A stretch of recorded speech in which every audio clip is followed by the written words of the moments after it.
महिलाओं को मासिक धर्म में ये काम नहीं करने चाहिए। वेद और पुराणों के अनुसार। प्रस्तावनाएं। नमस्कार दोस्तों, स्वागत है आपका आपके चैनल का नाम पर। आज हम बात करने जा रहे हैं एक ऐसे विषय पर जिसे वेद, पुराण और ऋषिमुनियों की शिक्षा में बहुत ही गंभीरता से बताया गया है। ये विषय है मासिक धर्म, पीरियड्स के दौरान महिलाओं के आचरण। क्या करना चाहिए, क्या नहीं करना चाहिए, इसके पीछे क्या वैज्ञानिक और धार्मिक कारण हैं, सब कुछ विस्तार से जानेंगे। प्राचीन मान्यता। वेदों और पुराणों में कहा गया है कि मासिक धर्म एक शुद्धिकरण की प्रक्रिया है। अथर्ववेद में लिखा है कि यह समय स्त्री के शरीर से दोष और अशुद्धि को बाहर निकालने का होता है। इस दौरान स्त्री का शरीर शारीरिक और मानसिक रूप से थका हुआ रहता है, इसलिए वेदों ने उसे अधिक से अधिक विश्राम देने की बात कही। पुराणों में इस समय के लिए ऋतुधर्म शब्द का प्रयोग मिलता है। मनुस्मृति का उल्लेख। मनुस्मृति अध्याय 5 श्लोक 66-69 में कहा गया है, ऋतुकाले स्त्रियां शय्या, स्नानन, अलंकरणन, देवपूजनन, अन्नदानन तथा गृहकार्यन न करे।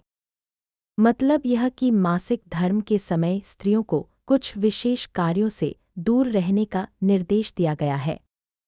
इसके पीछे कारण है शारीरिक कमजोरी, मानसिक असंतुलन और आध्यात्मिक ऊर्जा का क्षीण होना।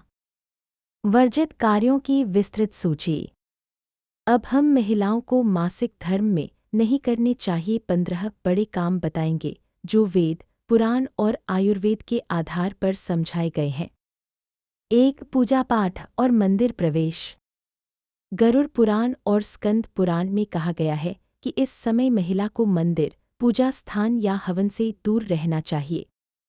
कारण शरीर से निकलने वाली ऊर्जा और हार्मोनल बदलाव आध्यात्मिक ऊर्जा को प्रभावित करते हैं। 2. देवताओं की मूर्तियों को छूना नहीं।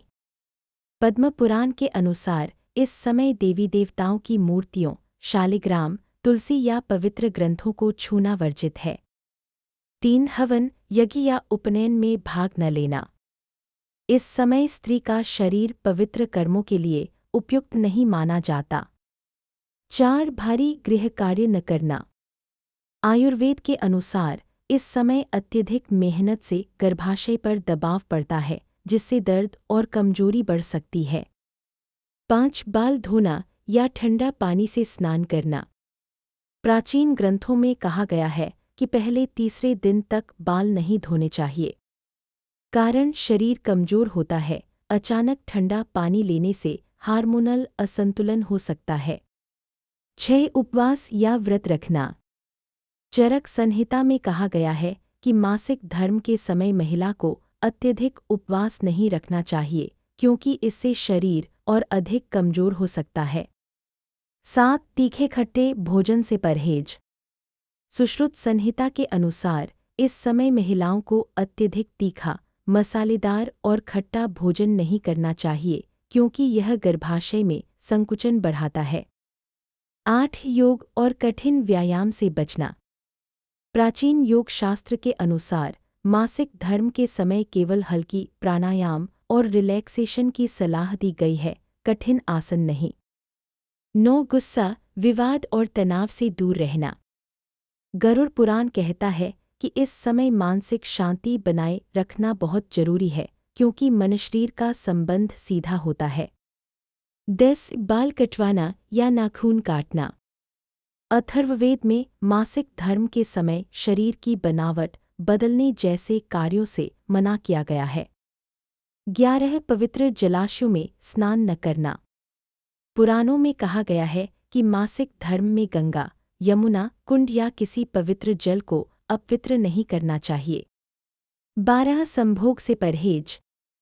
मनुस्मृति और आयुर्वेद दोनों के अनुसार मासिक धर्म के दौरान यौन संबंध रखना स्त्री और पुरुष दोनों के स्वास्थ्य के लिए हानिकारक है।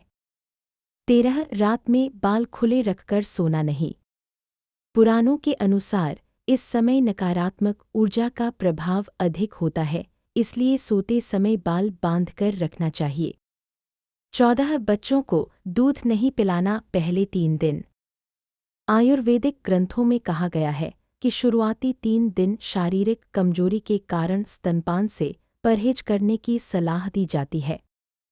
15 धार्मिक व्रतों का पालन न करना, जैसे एकादशी व्रत, शिवरात्रि व्रत आदि में भाग न लें, क्योंकि उस समय शरीर को आराम की जरूरत होती है। वैज्ञानिक कारण 3 मिनट। प्राचीन ऋषिमुनियों ने जो नियम बनाए उनके पीछे वैज्ञानिक कारण भी है।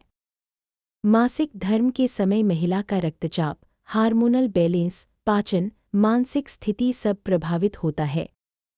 इसलिए आराम देना, पूजा पाठ, मेहनत वाले काम और उपवास से दूर रखना पूरी तरह वैज्ञानिक दृष्टि से सही है।